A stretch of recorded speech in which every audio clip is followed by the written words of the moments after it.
Hi friends, എല്ലാവർക്കും എൻ്റെ പുതിയ വീഡിയോയിലേക്ക് സ്വാഗതം. ദുബായ് എയർപോർട്ട് ലോഞ്ചിനെ കുറിച്ചുള്ളതാണ് ഇന്നത്തെ എൻ്റെ വീഡിയോ. ഇന്ന് ഞങ്ങൾ നാട്ടിലേക്ക് പോവുകയാണ്. 9:20 PM നമ്മുടെ ഫ്ലൈറ്റ്. ഞങ്ങൾ ഏകദേശം 5:30 ആയപ്പോൾ തന്നെ ദുബായ് എയർപോർട്ടിൻ്റെ ടെർമിനൽ 3-ലെത്തി. 2 ദിവസം മുമ്പ് തന്നെ ഓൺലൈൻ ചെക്ക് ഇൻ ചെയ്തു, സീറ്റും സെലക്ട് ചെയ്തിരുന്നു. ലഗേജും ഡ്രോപ്പ് ചെയ്ത് ഞങ്ങൾ ഡ്യൂട്ടി ഫ്രീയിലെത്തി. 3 മണിക്കൂറോളം ഇനി ബാക്കിയുണ്ട്. കുറച്ച് സാധനങ്ങളൊക്കെ ബാക്കി, ഇനിയും ഒരുപാട് ടൈം ബാക്കി. എങ്കിൽ പിന്നെ നമുക്ക് കുറച്ച് ഫുഡ് ഫ്രീ ആയിട്ട് കഴിച്ചാലോ എന്നായി ചിന്ത. ഉടനെ തന്നെ ഫോൺ എടുത്ത് ഓപ്പണാക്കി മാസ്റ്റർ കാർഡ് ട്രാവൽ പാസ് എന്ന ആപ്പ് ഓപ്പണാക്കി.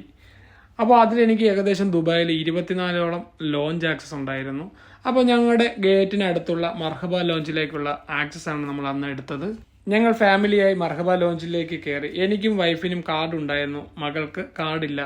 റിസപ്ഷനിൽ എത്തിയപ്പോഴാണ് എനിക്ക് ആ കാര്യം മനസ്സിലായത്. ഒരു ഗസ്റ്റിനെ കൂടി ഫ്രീ ആയിട്ട് കൊണ്ടുപോകാൻ കഴിയും. അങ്ങനെ അവൾക്കും ഫ്രീ ആയിട്ട് ലോഞ്ചിൽ കയറാൻ പറ്റി. അങ്ങനെ ഞങ്ങൾ 3 പേരും കൂടി ആവശ്യത്തിന് ഫുഡും ഭക്ഷണപാനീയങ്ങളും ഒക്കെ കഴിച്ച് കുറച്ച് വിശ്രമിച്ചതിന് ശേഷം അവിടെ നിന്ന് ഇറങ്ങി. ഈ വീഡിയോയിൽ കാണുന്ന ഭക്ഷണ സാധനങ്ങളെല്ലാം നിങ്ങൾക്ക് ആവശ്യാനുസരണം ഫ്രീ ആയി എടുത്തു കഴിക്കാൻ സാധിക്കും. എല്ലാ എയർപോർട്ടുകളിലും ലോഞ്ചുകളുണ്ട്.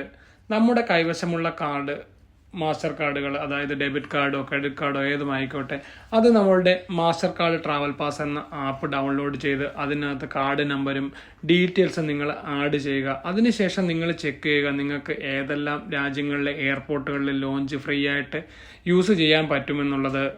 അപ്പോൾ നിങ്ങൾക്ക് എൻ്റെ വീഡിയോ ഇഷ്ടപ്പെട്ടെങ്കിൽ നിങ്ങൾ വീഡിയോ ലൈക്ക് ചെയ്യുക, ഷെയർ ചെയ്യുക, എൻ്റെ ചാനൽ കൂടി സബ്സ്ക്രൈബ് ചെയ്യുക. ഇതുപോലുള്ള പുതിയ വീഡിയോകളുമായി വീണ്ടും കാണുന്നവരെ എല്ലാവർക്കും നന്ദി, നമസ്കാരം, ബൈ ബൈ.